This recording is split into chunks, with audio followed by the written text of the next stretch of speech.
Всім добрий вечір.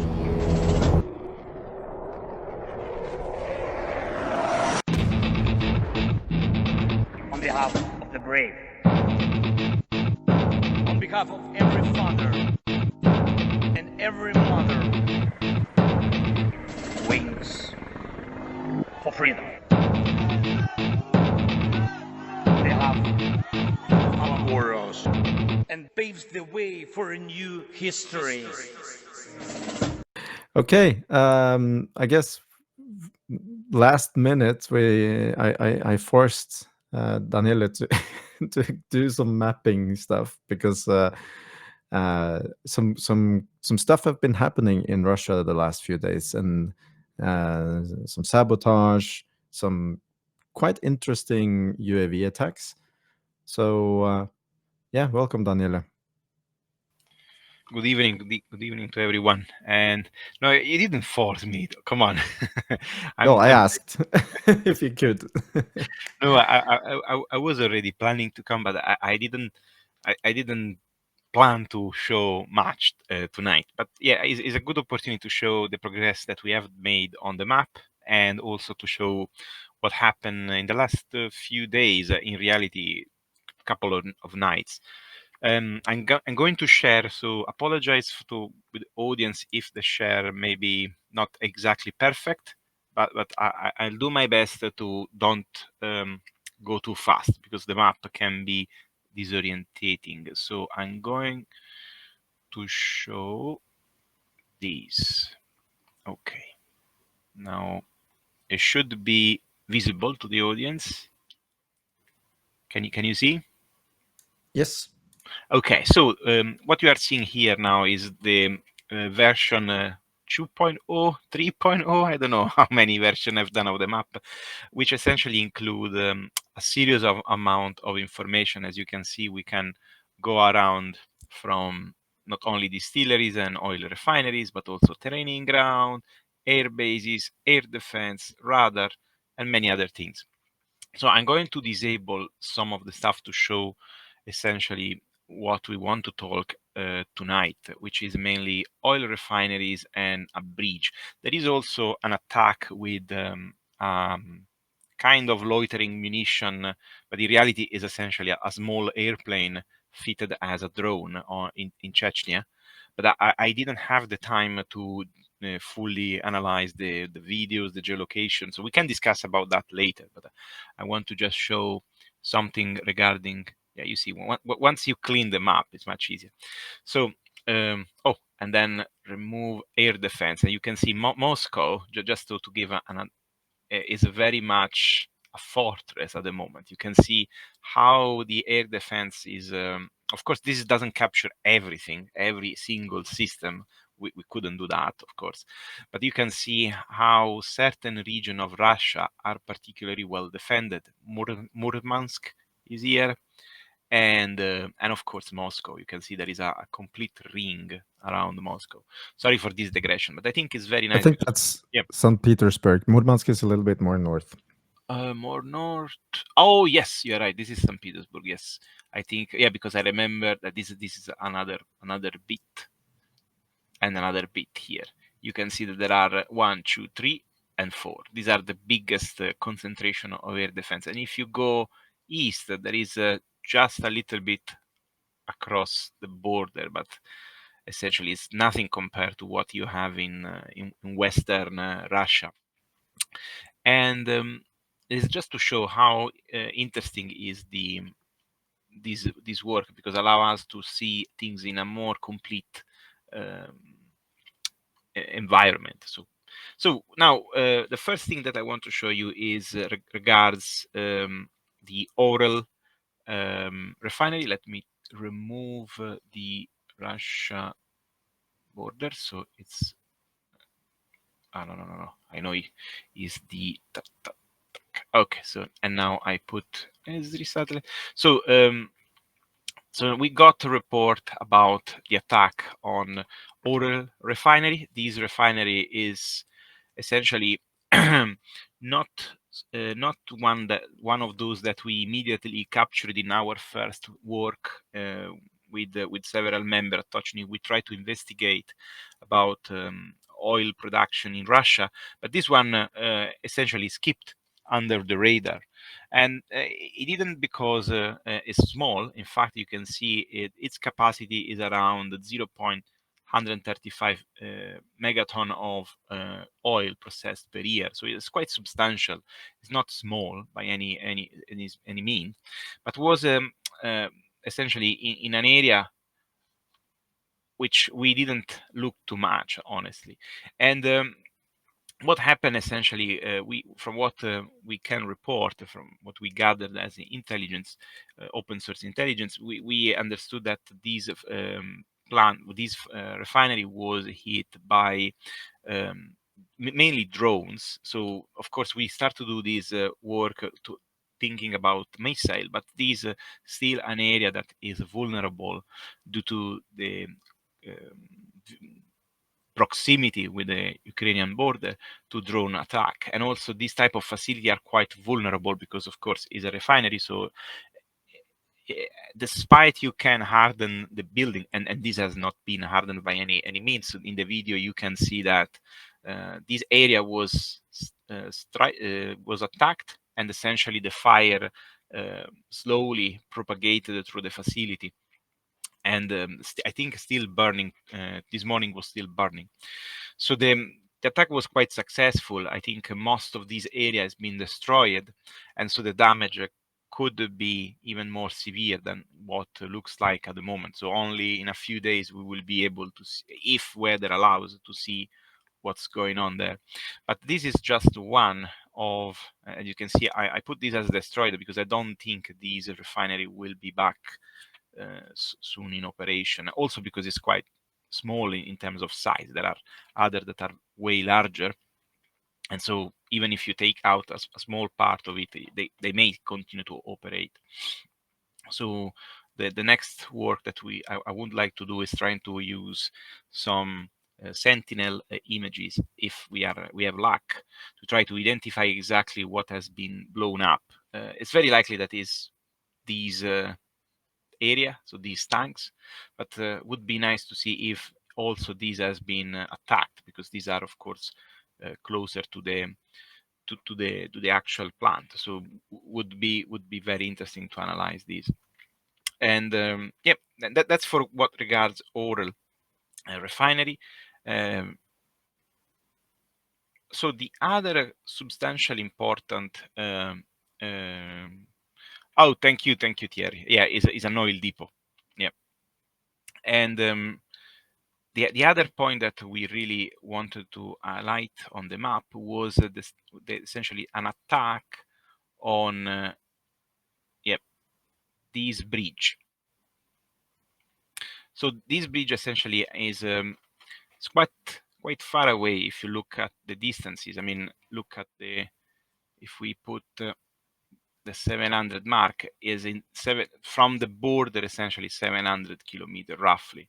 So and wasn't hit by, of course, a missile. So it has been an act of sabotage in that case.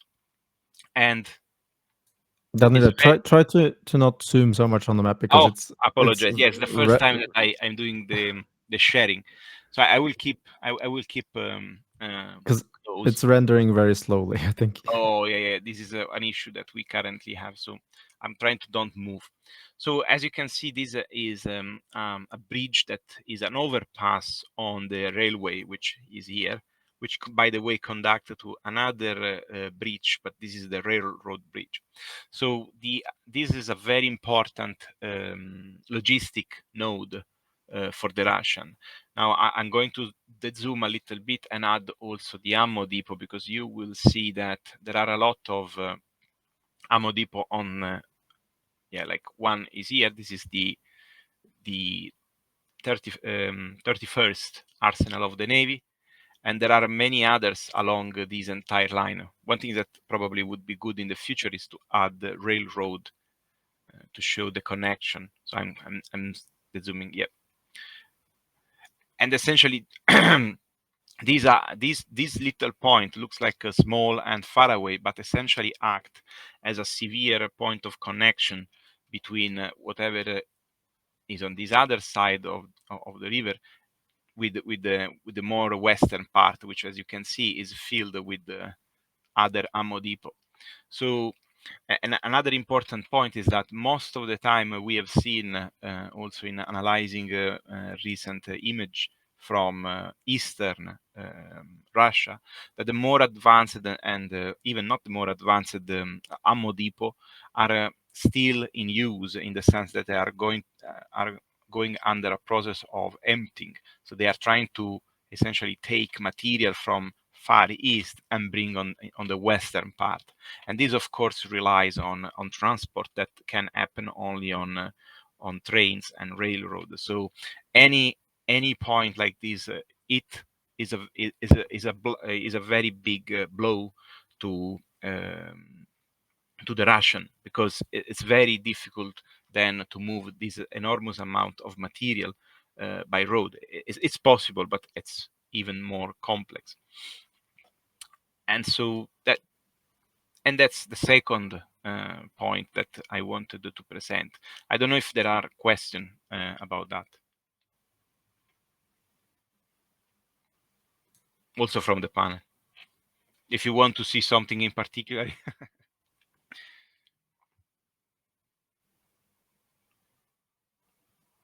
Thierry is saying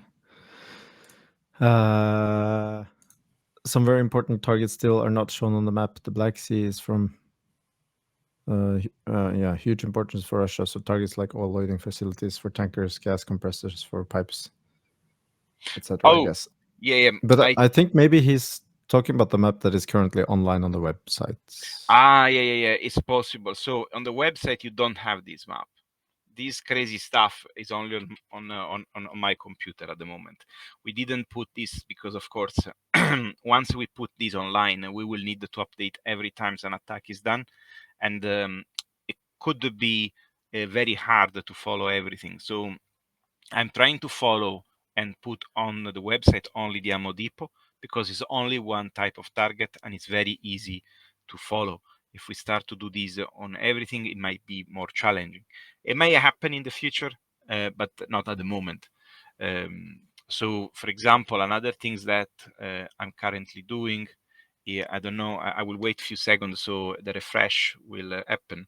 But in this map, I hope now you see that, is the ammo depot map, but with different color scheme for each ammo depot, in order to show you what type of class the ammo depot is.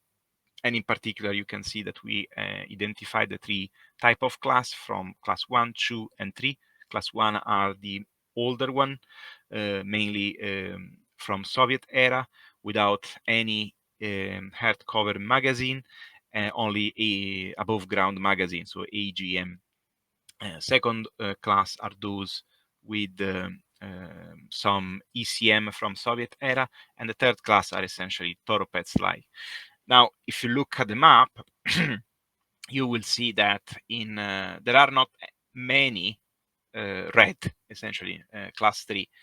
There are some class 2, but they are essentially in much smaller number compared to what you have, for example, in terms of the blue one, the class 1.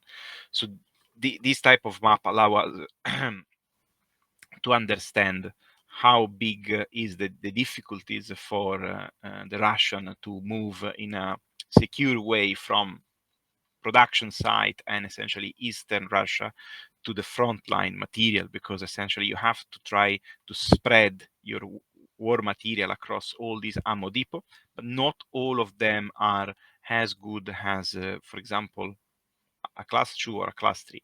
So they really need to take risk, and these have to be calculated risk. And if you go in the 300 region, so the closer to the front line, you have essentially only a few ammo depot, and just only 3 are good enough. And if you even zoom, they're not even that great, and some have been already attacked. Okay, now I choose this one, probably one of the smallest, and it will show up at some point. You can see this is quite small, has some hard-covered magazine. So the entire point of of this analysis is trying to understand at which rate the Russian can sustain the war effort with less and less safe place to store war material, in particular ammunition, rocket, and whatsoever. But yeah, sorry. Yeah, I guess that would mean they would have to push more air defenses to protect them.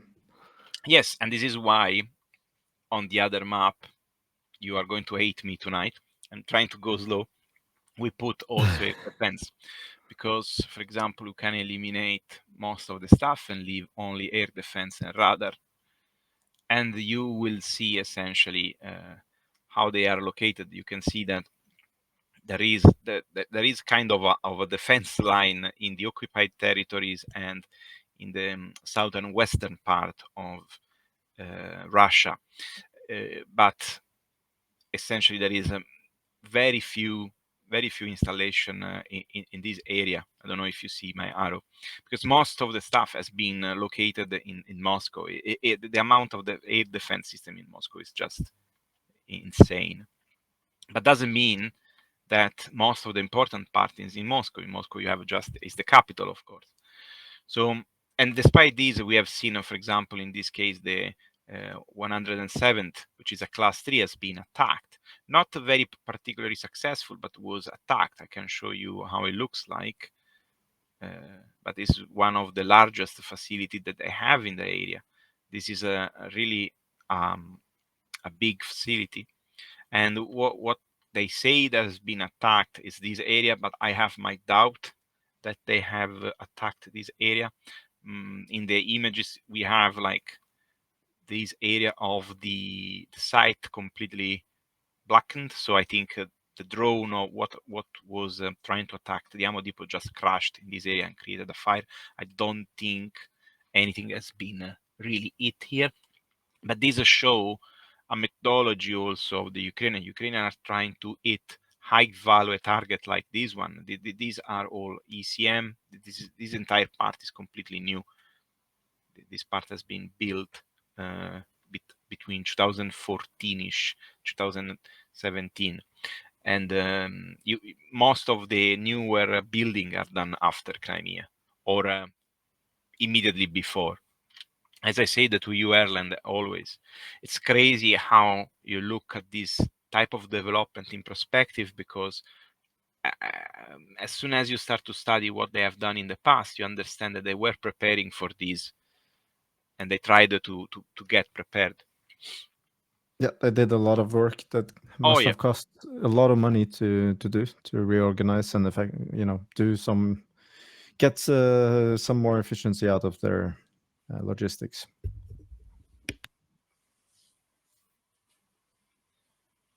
And logistic is for sure one of the things that is limiting their capability of waging war, and I think is their weakness. And this is why this type of strike are very important, because we have seen now. I can't even stop sharing unless there is. I mean, if someone would like to see something else, I can share. There is no problem. And we have seen like the decrease in use of artillery munition, and also the decrease in the use of FAB bomb. Now, I think that this is a very good sign, but of course is the result of combined effort, combined action of different type that contributed into this very good effect. And one of these is, of course, is the attack on ammo depot and on logistic infrastructure. Yep. Also, there were a couple of attacks lately. In 3 days or 2 days, there were 2 attacks on Grozny. So I guess that made Joseph's favorite Russian, or not Russian, very happy. I don't know if Joseph is with us now.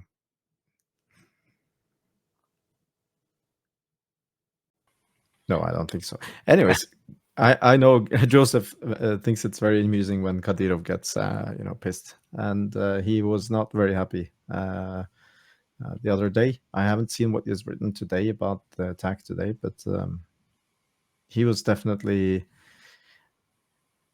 not pleased about the attack on Grozny, and swore to revenge on 100 times the souls for each injured Chechen fighter. So we'll see. Yeah, what was very interesting from the video, which, by the way, we live in on some aspect we live in a terrific period, because we have seen the video from probably a civilian looking at this airplane just flying over houses and then plumbing in the military barracks. And so you see this video from the distance, and then you see the video from the ground from probably Kadyrovites, so a soldier that was there who made the video, and you can clearly see this airplane going down and landing and exploding then on the building. And it's incredible because we have essentially the entire there is no way to say that this is false or fake. And one thing that I was very impressed is the fact that the base was not in alarm.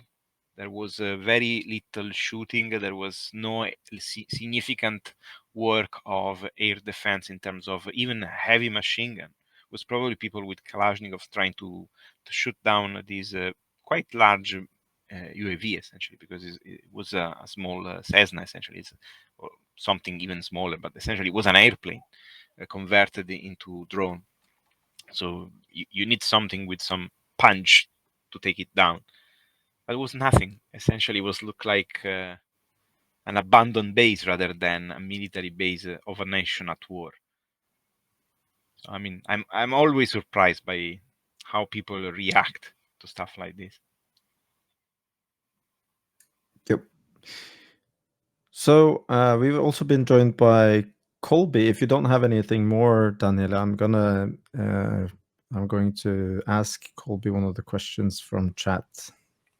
Yeah, I'm okay. If there is any question that came up, I'm very happy to reply. Thank you. I think Thierry was commenting a lot about the map, but you basically explained. Yeah. Anyways, welcome, Colby. Glad to have you back.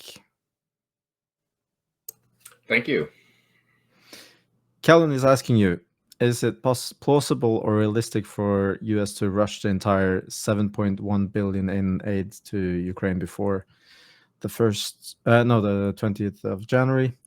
And then what kits Ukraine need most that Europe cannot provide? No, it's not. The administration keeps talking about doing a surge, but we haven't really seen that materialize very much, even just as far as what they've committed, let alone delivered, which is obviously the important part, because saying that you're going to announcing a new drawdown and delivering the contents of that drawdown is obviously two very different things. And there's no real-time way that I can actually track what's getting in beyond what I hear from the Ukrainians, which is still sort of anecdotal because they're not sharing exact figures with me. But just simple math tells you that they realistically cannot deliver the full value of equipment that is in core. They can deliver more than what they're currently giving, but they certainly won't be all of it. As far as the things that Europe can't provide, a long-range strike is an obvious category where we have Storm Shadow and Scalpy G stocks are quite depleted, and the French are still not being very transparent about exactly what they're doing in the way of signing new contracts for new missiles.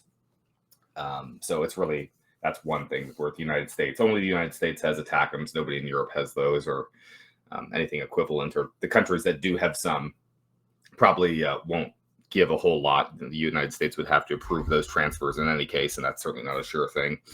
And then things like JASM, obviously, Slam ER, these would all be very useful. And I actually just have a piece out for the Insider now. It actually got posted yesterday, talking about the things that can be done. So I'll be posting probably tomorrow a little sort of summary of what I think ought to be done in these final weeks. And if people want to look more into that, then they can read my latest for the Insider that goes into this topic.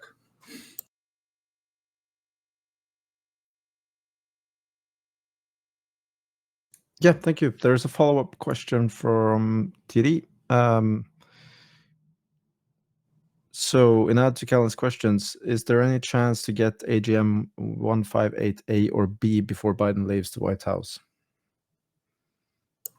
A, yes. B, no. I mean, yes. I mean, Biden could have given this a long time ago. He should still give it now. It's one of the systems that I make the argument that he should give.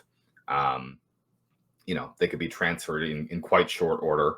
The integration is pretty much already there with the F-16s. So it's operationalizing that shouldn't take very long, but the transfers in any case could happen pretty much immediately. So that's the JASM, by the way. So A is the shorter range version, yeah, and B is the longer range version. One of the long range versions, yes. A is baseline JASM, and then JASM extended range. There's several different variants within that, but B is the first model of the JASM ER.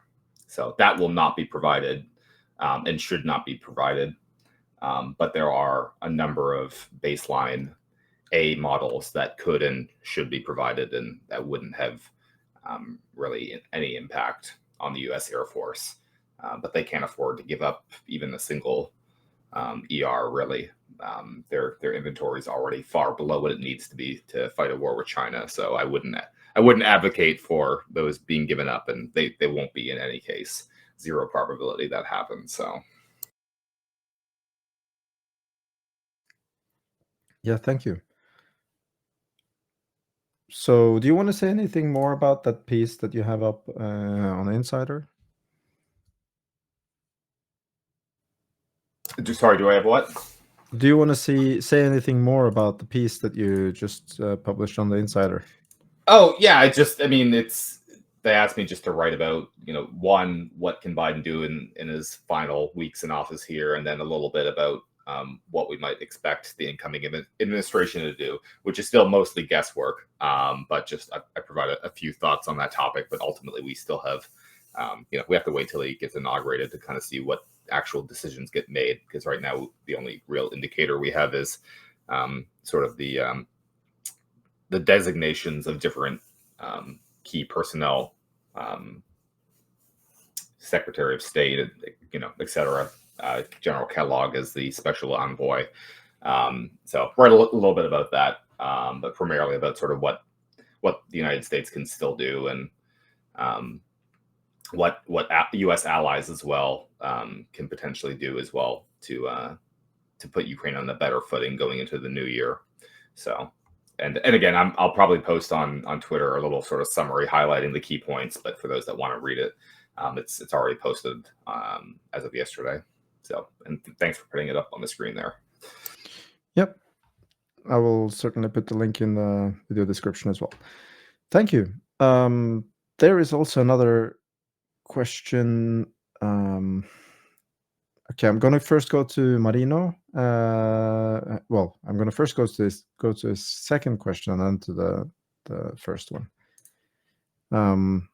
What can we expect from the French Ministry of Armed Forces Task Force to support Ukraine led by Major General Cédric Dugardin? Does anyone in the panel have any good information about that? This is the first I'm really hearing of it, to be honest. So I don't know what whether there's a mandate letter or anything along those lines that was published indicating what the intention or President Macron's intention is with this new task force. Yeah, I think I'll leave it at that. I could make a snide remark, but I'll decline to do that, I think. Yeah. Can well, I can I yes, jump? Daniele. So I've been following in the last few months since the UK chief general came to Ukraine in full combat uniform. There have been a couple of other European chief of staff or other senior member of the army coming in Ukraine and showing up in full uniform, discussing bilateral and direct collaboration. The latest one was Lithuania, and I think this question from Marino comes from a very similar type of visit between these this French general and the counterpart, the Ukrainian counterpart. So I think this is something that is happening in general in Europe. We have to wait and see why this is happening. Of course, this type of discussion can be very much like only show up, but let's see. But this is not the first time that we see this type of missions from a European country to Ukraine. It's a very specific one. It's not politicians that go, but military staff that meet with other counterpart and discuss. So we will see what what these will bring. But yes, just to underline that this is not the time that we see some kind of military stuff that go to Ukraine to discuss. So maybe that is good, maybe not. We'll see.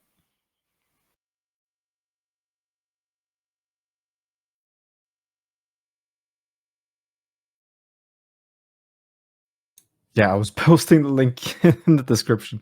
The first question, though, from Marino, I think, is back to Daniela's part again. Is there any specific idea behind the recent attack on Grozny? Oh, I mean, I think we discussed this together as well with other members. The attack essentially was just a single airplane destroying like a barracks. I mean, I don't think this is more than or a psyops or some particular they're trying to probably keep the pressure on Kadyrov, keep the pressure in Chechnya, and this makes sense. And probably even the explosion of that bridge, all this type of sabotage and inside operation, I think are operation that are not going to have a tactical effect on the battlefield, but they are trying to shape a strategic objective. So trying to destabilize and trying to create chaos in Russia. I see them as it is. I mean, they are not going to change an inch in what is happening on. It's not like a strike on a big oil depot or a big ammo depot. It's just a very small but impactful event that can shake something or keep the nerve tense and also increase the dilemmas for Putin, but also for Kadyrov and all the people that work with them. At least this is my idea. I don't know.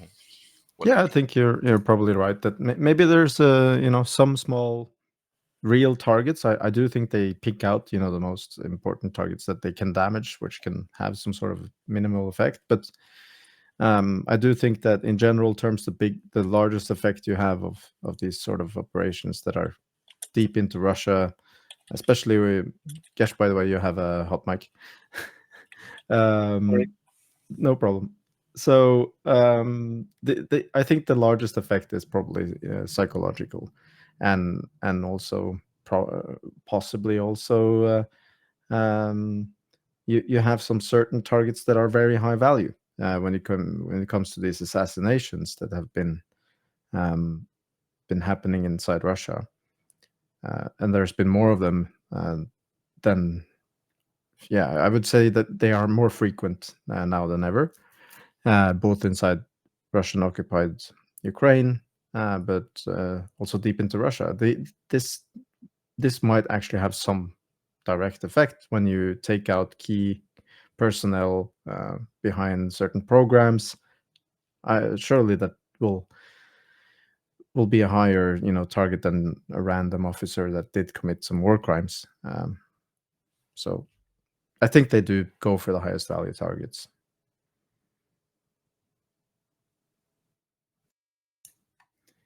Okay, I think that. Well, no, Kellen has a new question. Do you all think the fall of Assad and Syria has a major impact on the Russian Navy? Where will they go? Black Sea, Libya, etc.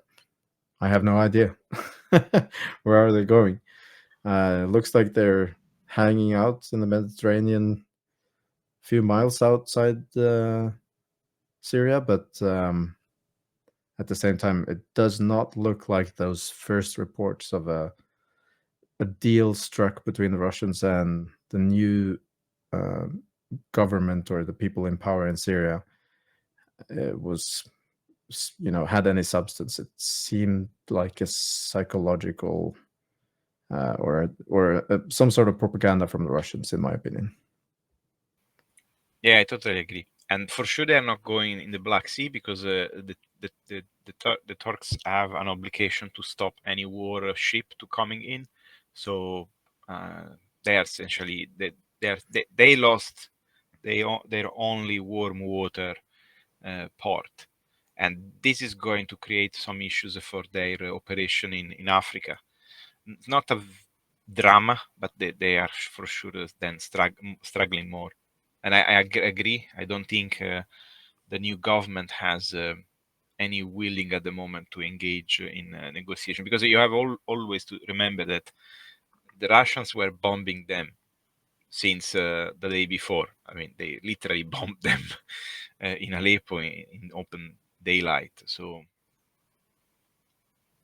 they for sure there was a deal to allow them to leave, but more than that, I doubt. Yeah.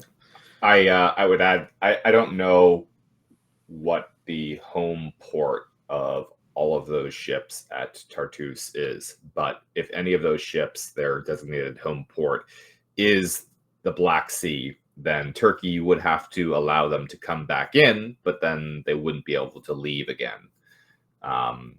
So potentially some of those ships can return, but if their home port was not already the Black Sea prior to the start of the war, then they would not be permitted back into the Black Sea, and they would have to go elsewhere. So, a question for those that are closely watching all of the Russian naval warships, or I could look it up quickly, but I don't have it in front of me.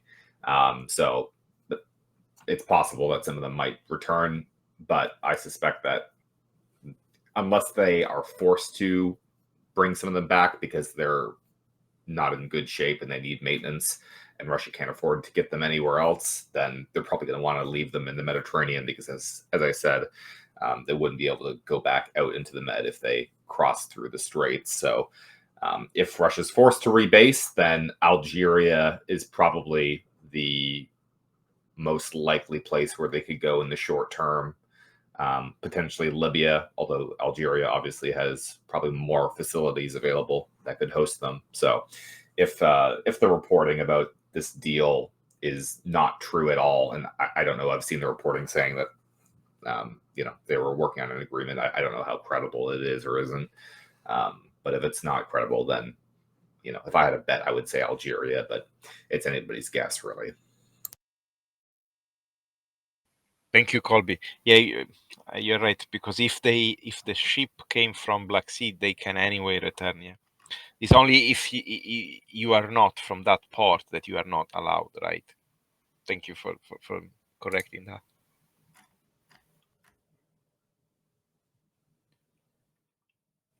Yeah. I think that was it.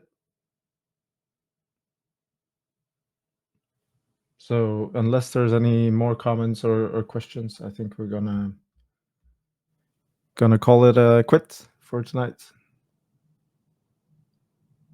Yep. Well, I've been happy to be stepping in for Joseph. I am not trained in doing all this, thank yous and all, but I'll try.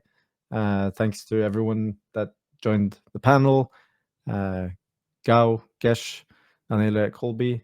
I see Joseph's avatar here. Thank you so much for bringing us the news. Thank you to everyone who followed us. Please, remember to like, subscribe, share. That helps to bring the good message out and the info that we try to convey.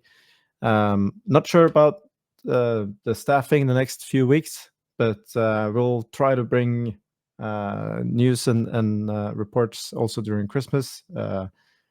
But I think I will not be available next week, so I will say Merry Christmas and Happy Holidays to everyone that listens in, because I won't be here on next Sunday. So that's it for me. Thank you, and Slava Ukraini. Heroja. On behalf of the brave.